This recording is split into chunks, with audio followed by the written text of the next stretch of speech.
So what's up mga tropa pits, mag-i-install tayo ngayon ng CCTV dito sa loob ng bahay.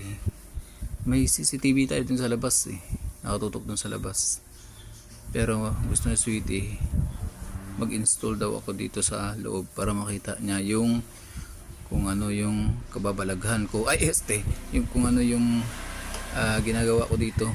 Gusto niya i-monitor, kaya ayan, kakabitan natin. Sundin na lang natin kung ano yung gusto niya para wag siya magalit. Parang tigri pa naman yun pag nagalit. Joke lang. So ayan yung CCTV natin sa labas mga tupapits. Ayan, bali ano na yan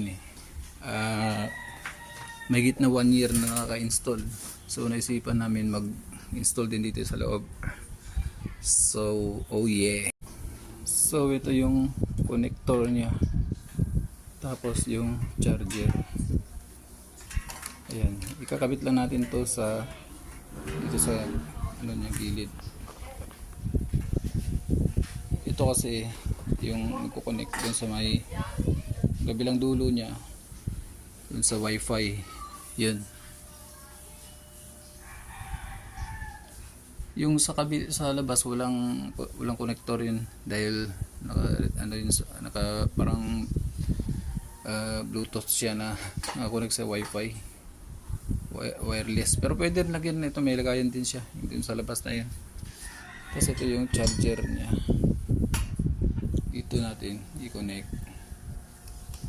Yun, tinatanggal. Tapos doon to yung kabilang dulo sa wifi. Yan. Alright mga tropa pits, yan, umilaw na siya.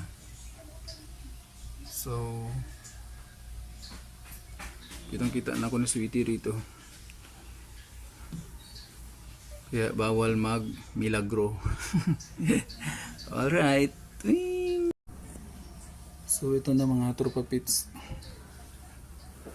usog muna natin tong ibang naka-display na bear tsaka si long life para ipwesto natin to dito.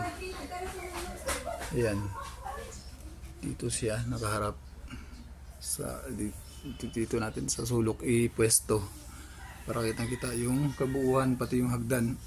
Ayan, no? Ayan, para mahuli ako ni sweetie.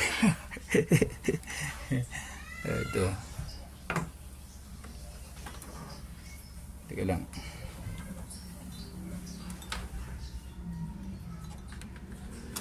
yung wiring niya kasi.